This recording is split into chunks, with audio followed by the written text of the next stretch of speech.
Nes I ddechrau yma dros 20 mlynedd yn ôl. Y plant yn fach adeg yna. A wedyn nes I ddechrau ar y supply, mynd ymlaen I wneud daycare, wedyn senior, a wedyn relief officer, a wedyn rwan assistant manager. Pryd oedd plant yn fach yn siwtio bywyd cytrefol. Oedd teulu o gwmpas I helpu gwarchod hefyd, ond oedd o'n gweithio gyda fo wahanol shifts, really, fatha childcare. Ond dwi'n meddwl fod y plant wedi colli allan. Dwi wedi bod yn bore dydd Sadwrn, watch a game o football, concert Dolig.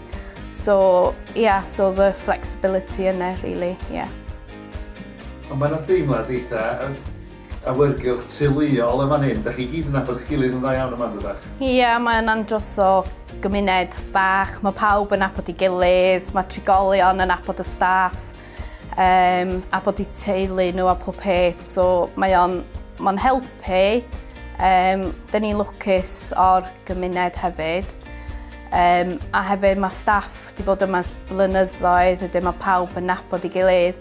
Mae plant y staff yn tyfu fyny fo'i gilydd, so mae'n andros o cartrefol yma. Cwestiwn olau chi wan. Bobl allan y fanna sydd yn meddwl am yrfa y myd gofal cymdeithasol, be fysa'ch neges chi iddyn nhw? Go for it. Os da chi licio bod rownd bobl,